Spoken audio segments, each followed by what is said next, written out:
Hello, everyone. It's Sibyl Star. I am here to give the very fun and exciting astrology update for the coming week.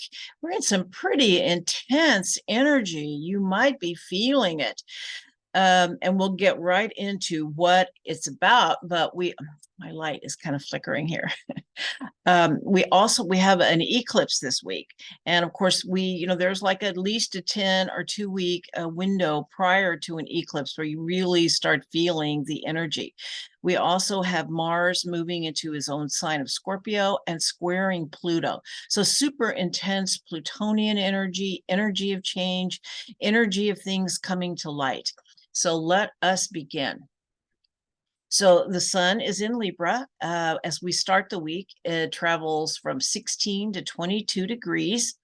And of course, Libra is the sign that is seeking balance. That doesn't mean Libra is balanced. It means it is seeking balance. It is showing us where we have Libra in our chart, where we may be out of balance so that we can come back in.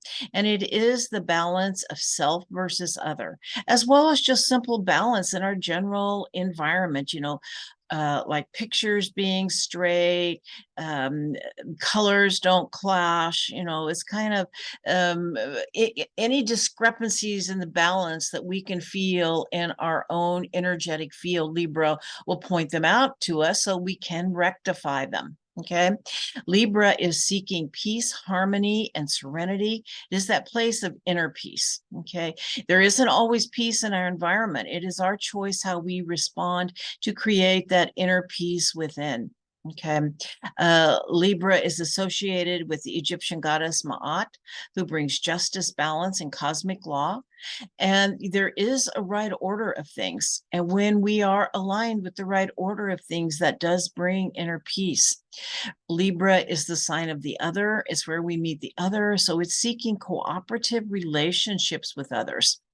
Often Libra, others provide a mirror for others to see themselves through.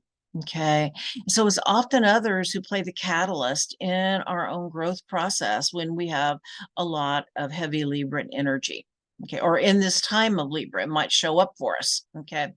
Libra is very empathetic. Many counselors have this energy. And Libra, being the sign of the scales, it can see validity in both sides of an issue. That's why Libras make great judges. And Libra can recognize what is just may not always seem fair. Okay, it's like whatever the scales are tipped, it needs to come into balance. And Libra can manage paradox more easily than most. See the world in shades of gray, that for one thing to be true, something else does not need to be false. There are levels there are truth in every perspective. It's just how does it apply in this situation and from up in our world. Okay. And of course, the shadow of Libra, one of the shadows is over compromising. It can be called the cult of the nice, and it can bring in conflict avoidance. And the truth of it is, when we don't deal with conflict, it can get us out of balance quicker than anything. Another Libra shadow is comparing oneself to others. Okay, the thing to remember, each of us are unique. It is always comparing apples and oranges. It's not only the kind of gifts we have, how we express them, but where we are in our own cycle, our soul contracts, what we've come in to learn. But the truth of it is, there is room for everyone to shine. And because someone else's light is shining doesn't mean yours can't shine. It doesn't take away from yours. So, but there's, like I said, there's always timing. That we're all in different places in the cycles of our life. Okay. All right. And the truth of it is, when our lights do shine together, the light is brighter. All right. Now we have Mercury in Libra at 8 to 19 degrees this week. And of course, Mercury is God of the mind, how we communicate and perceive the world. And so Mercury in Libra is diplomatic, tactful, and empathetic in their communications. There is an ability to see both sides of a situation, consider other points of view, as there are many ways to view the same situation. But Libra can be indecisive due to this because the world is not black and white, but shades of gray. All right, Venus, the ruler of Libra, she changes signs this week. On October 8th, when we start the week on October 9th. But on October 9th, she's still at 0 degrees of Virgo. And this week she travels from 0 to 6 degrees. And she is opposite Saturn, who is traveling at 0 to 1 degrees this week, a Pisces. And so when Venus transits Virgo, it is a time where we may want to express our love through practical means and gestures, running errands, doing detail work, or just being present for people. Virgo is a healer and heals with tools of the earth, such as plants and nutrition. Venus loves beauty. So creating things of beauty from Mother Earth that are also healing is is Venus in Virgo, as Virgo is a sign of service, okay? And the shadow side of this position is being critical of our partners, because, Venus does bring in our partners, picky or worrisome or rescuing, okay? Wanting to fix someone else who may or may not want to be fixed. It's not your job, okay? Right. I've learned that one. All right. And it's opposite Saturn on October 10th. But I would say this aspect lasts all week. And so what I feel like, we've just had this big Venus in Leo retrograde where we were really learning about self-love and following our passion, self-love, self-esteem, and how to value ourselves. And as I said, Virgo can be very critical of self and others. And especially with Venus in Virgo, it can really spill out into others. And with Saturn, and in aspect to Saturn, which can find imperfections, but it can also show us our growth edge. And so it's kind of like, we're getting the test for the teachings that we had with Venus and Leo. Can we be able to look at our imperfections where we could improve and still love ourselves, not in any way allow it to impact our self-love or self-esteem? Just say, oh, or we can make a mistake, and how to be kind to ourselves when we make a mistake, to let that old voice within go, okay? And to not internalize what shows up and let it impact our sense of self-worth and self-love. And what feels like criticism may come from others. Since it's Venus opposite Saturn, so it's about accepting the teaching without judging ourselves, okay? And it may show up in our work and our interpersonal relationships. And anyway, it can bring limitation and disappointment of our expectations of others as well. We may have high expectations of someone, then they just don't fulfill them. And so we must rely on ourselves for our own fulfillment. And finally, it is so much to me about creating a strong inner core through the development of spiritual practices that support our connection with our own inner divinity and self-love. All right. We're going to be talking more about this when I do the video for the eclipse, because this is a big component in this eclipse. Mars is traveling in Libra, 28 to 30 degrees, and square Pluto, and then moves into Scorpio on, let's see, I think that's, let me see that. I didn't actually look at the date. I think that's Wednesday. Let me see. Mars moves into Scorpio, yes, on the 11th, okay? Here, well, at the 11th or 12th, depending on where you are, okay? All right, here in the West Coast, and I would say pretty much throughout the United States, it's on the 11th. Anyway, so of course, Mars in Libra is very concerned with justice and fairness. I call the Mars in Libra kind of like the path of the peaceful warrior, and how to stay centered within yourself while you're going about getting what you want, and being able to deal with conflict from a place of inner peace, being able to set boundaries, say no, and not have to do it with anger, okay? And, Mars wants action, but Libra can be indecisive. And of course, the shadow of Mars in Libra is being passive aggressive, they're trying to come in the back door instead of, actually having that important conversation, whatever it is, whatever. This is something I have Mars in Libra, and this has been a lifelong teaching for me of how to deal with something when it comes up, with whom, and at the right time so that it doesn't fester. I just had it happen this last week. Anyway, I was proud of myself because I did deal with it as it came up. All right. Anyway, but it's square Pluto, I'm going to say this whole week. First, in aspect of Mars and Libra, and then when Mars moves into Scorpio as well, because it's super Mars. Mars is the ancient ruler of Scorpio, so it's very, very powerful here. Anyway, so this whole so the Mars Pluto. Well, let me just go into Mars and Scorpio first. Okay. No, I want to say this first before I forget it, is that Mars often brings up where we're holding anger. And the way to release the hold that anger has on us is to forgive everyone involved and let it go. Now, there may be times when amends do need to be made. If there is, you want to keep this person or this situation or this person in your life. But not always. It's really each situation. Sometimes it's best to just let it go. And that doesn't mean you have to hang out with this person, but you carrying around that burden of anger. Anyway, and Mars Pluto aspects can give tremendous staying power to accomplish what we want as long as we are in alignment with the higher good. And I want to point out that with this Mars square Pluto aspect, a war has broken out in Israel and it seems pretty bad. And, some think there were too many, once again, coincidences like open borders, which were normally patrolled, all kinds of situations that normally don't happen. Some believe that this may be more of a planned event.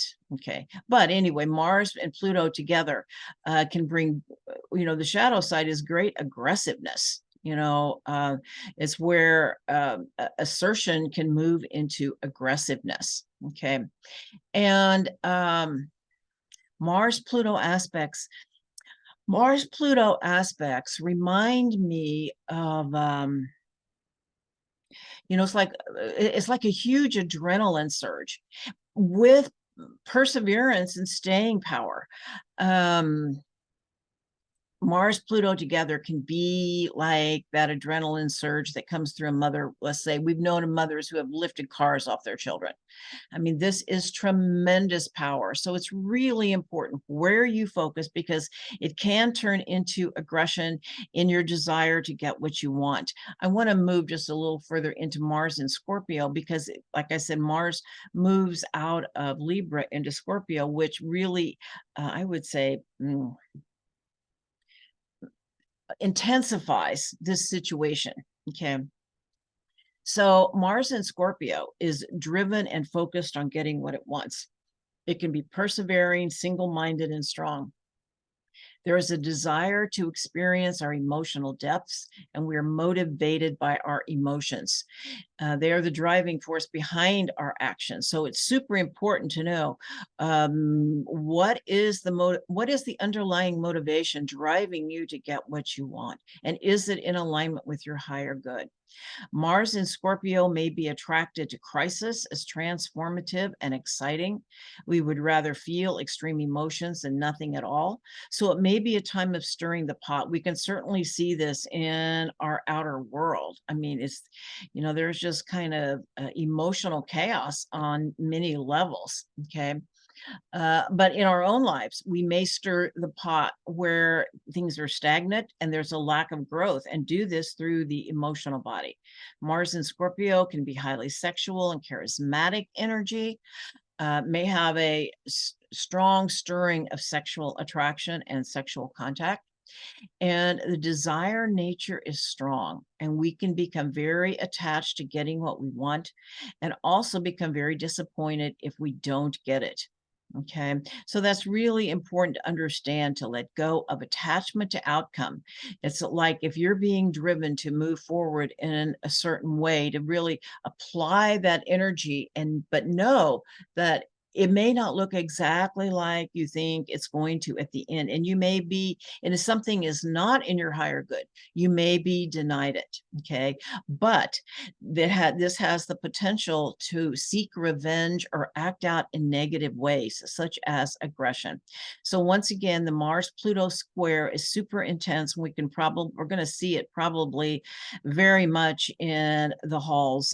We're seeing it here in Washington, D.C. We're seeing it basically in many places, that it's kind of the aggression towards others, and to get what we want is very accelerated. Okay. All right. Now, another big thing, Pluto is also really big here. So Pluto's being first activated by Mars, and then it is turning direct on October 10th. I don't often talk about the outer planets, whether they go retrograde and what it means and when they go direct, but Pluto, you can feel it. It's a seismic shift when it starts moving forward.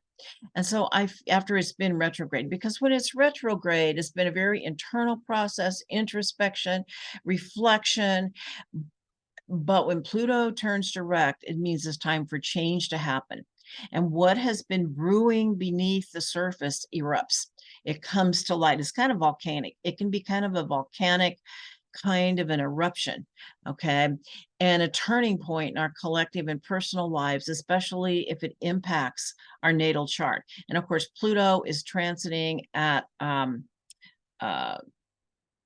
27 degrees this week, and it's still pretty tightly conjunct the natal Pluto of the United States. So this is like well, let's put it this way. It's our last activation of the Pluto in the natal chart of the United States at 27 degrees. But by the precession of the equinoxes, that point in space is actually, it's not that it has moved, it is that our way of measuring our relationship to it has changed. And so some say we are actually at 1 degree at Aquarius. Okay. It's a, anyway, I feel like it's a process. But this is the last activation of that point. And I do feel like, okay, and so anyway, the Pluto is starting, when it goes direct, will be transiting the last 3 degrees of Capricorn before it moves into Aquarius in January of 2024, where it will be most of that year. It does go back over the 29 degree of Capricorn one more time for a few months in late 2024. But anyway, so I feel like, whenever we transit the last degrees, it's a master teaching. And we are experiencing a process that began back in 2008 when Pluto entered Capricorn. Like, this is kind of the, we've been getting the teachings all along, but this is the super intense part of it. Like the what do they call the last chance saloon. Okay. And I feel like it is an initiation into teachings of self-mastery. We are learning to master our own fear. Capricorn is so much, and ruled by Saturn, is really about fear. And what limits us, our limitations, our restrictions. And we're learning to master our own fear that is part of the 3D reality fear matrix, and that we are attached to through trauma and conditioning. Pluto in Capricorn is the breakdown of the 3D world as we know it, and things are falling apart. So there can be a rebirth of consciousness with Pluto in Aquarius. Pluto in Aquarius, to me, is an evolution of consciousness based in the heart on universal love and unity consciousness. Pluto in Aquarius is accelerating that shift into a 5D consciousness. And as I said, right now it is conjunct the Pluto of the United States, which is once again bringing deep corruption to light on both sides of the aisles. Like, not one, they play good cop, bad cop, and they're both equally corrupt. Okay. There is chaos in our capital, and it's good to be aware of what is going on, but to not engage with it because it is beyond repair. You don't want to take that energy in, and yet the more informed you are, the better choices you can make. Okay. And these last degrees of Pluto transiting through Capricorn can be super intense, but we are being given an opportunity to alchemize fear in all its manifestations, such as judgment of self and others, shame, guilt, blame, anger. We can acknowledge that we have fear, but we do not need to let it hold the reins of our lives. Pluto brings about our evolution. They say Pluto is the planet. When it shows up, it's time to evolve. It's time to grow. It's pushing our edges. And in this case, it's the evolution of our souls that happens when we confront our fears. It has to do with seeing the issues we are avoiding and not looking away while surrendering to the process of embracing them as teachers. Yeah, and so that's a big one. And to know that everything in our lives serves us in some way or it would not be happening. And sometimes, fear can come in, it can feel like a contraction. And our first response is to stop breathing. And so if you find yourself not breathing, stop, take a deep breath, open and expand. And what I have heard before is to say, expand the spaces between your cells, breathe into them. And it allows the feeling to move through you because you got to feel it, to heal it. And you don't need a story behind it because sometimes we can get lost in the story of what this is about, to just feel it, move it, just breathe, open, expand, feel it, and release it. And you may have an emotional response. With Pluto, we meet our shadow. And when we meet our shadow with love, it allows us to integrate our shadow into our psyche and become whole again. And of course, our shadow is those unloved, unhealed, traumatized places inside of us. And when we can meet it with love, when without judgment, we can develop compassion, self-respect, and unconditional love for ourselves and others. Pluto asks for radical forgiveness and forgiveness of others. If that is through the process of forgiveness that the transformation of Pluto takes place. Okay. It might be a wonderful time to add the Ho'oponopono prayer to your daily prayers. Okay. And the late degrees of Pluto and Capricorn are preparing us for the evolution of consciousness, of moving into 5D reality that is based in the heart. But first, we have to heal the old traumas held in our heart so our energy can align with the higher vibrational frequencies that are coming in. Ultimately, Pluto brings soul healing and self-empowerment through the purification process of what is no longer authentic for us. And as these frequencies come in, it allows us to be able to anchor them in our bodies and into Mother Earth. All right, so we have a new moon solar eclipse on Libra. Let me see if I can show that to you. I don't have that up, but I can get it.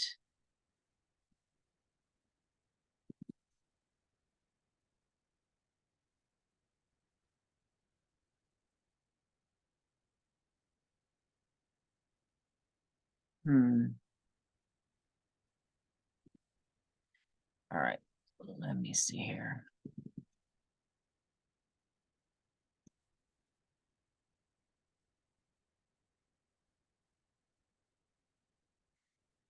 Darn it, took a few clicks to find to be able to bring it up. Anyway, so here it is.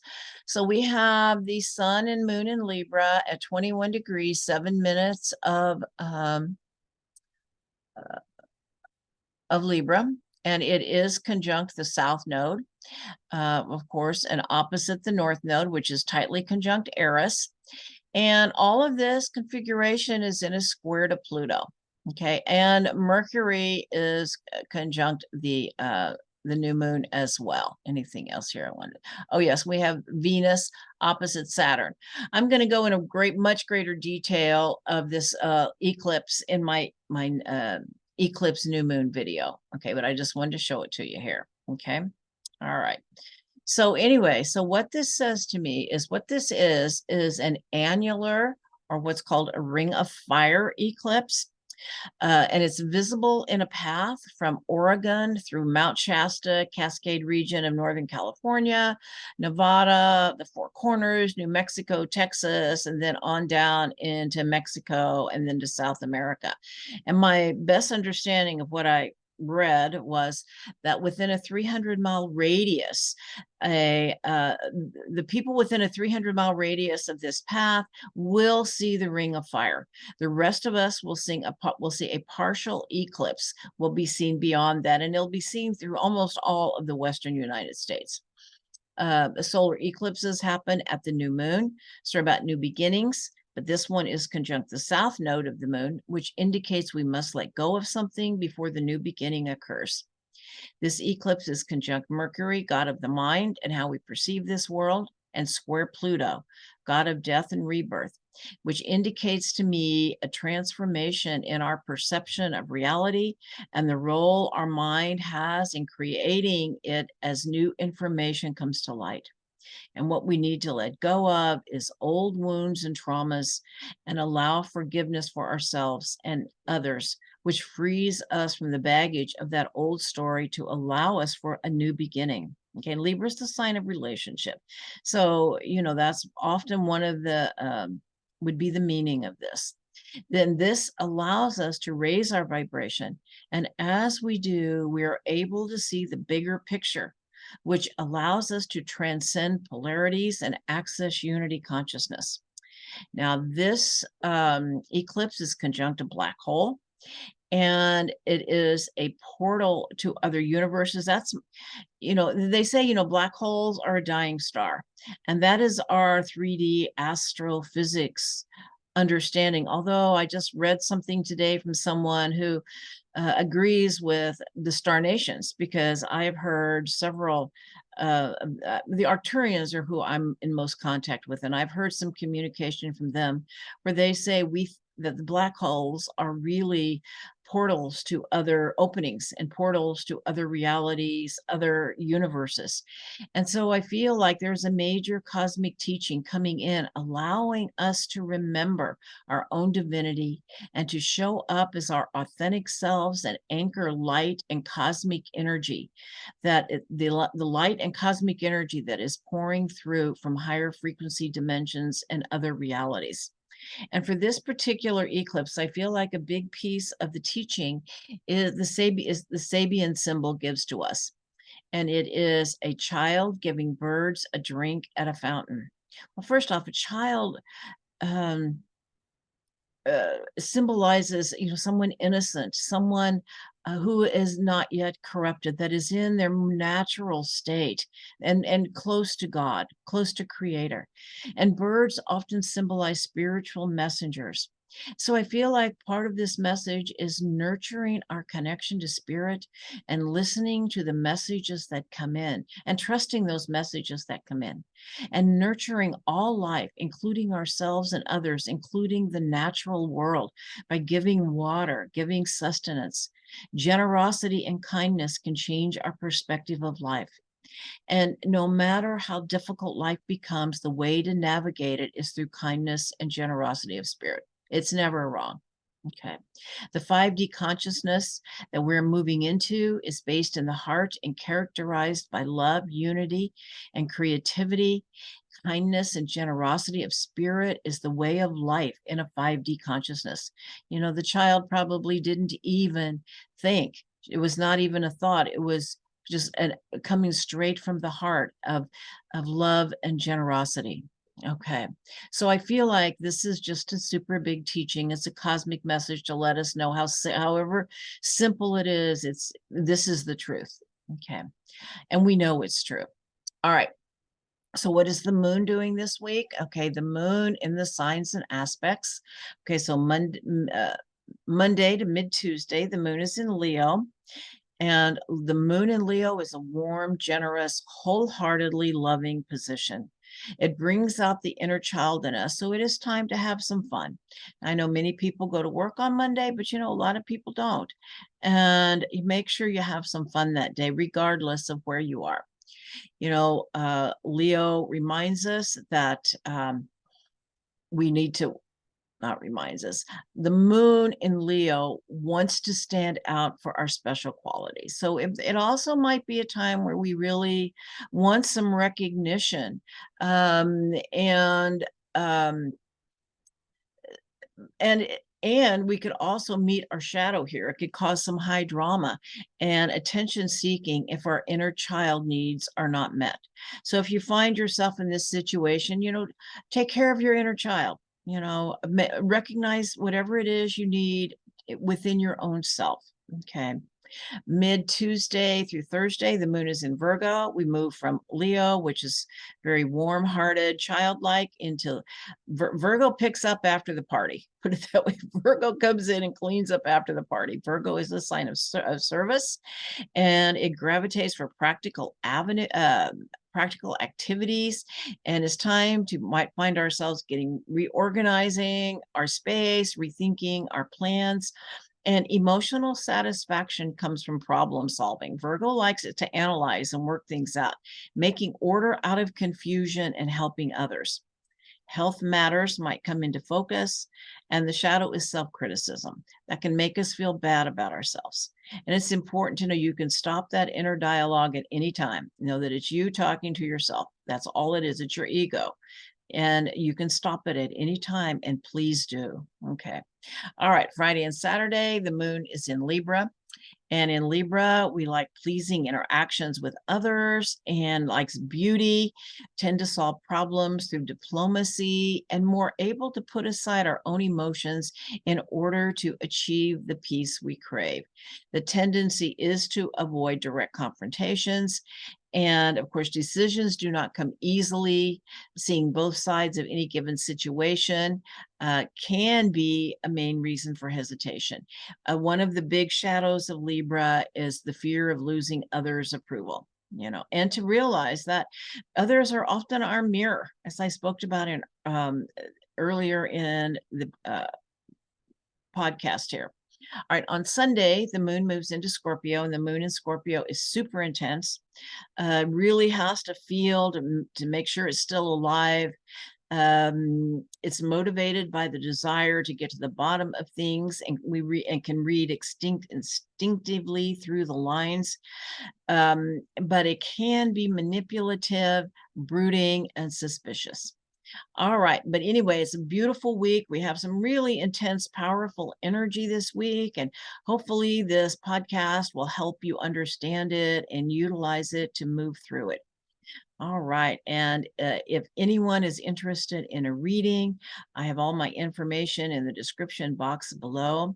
All right. Blessings to all and namaste.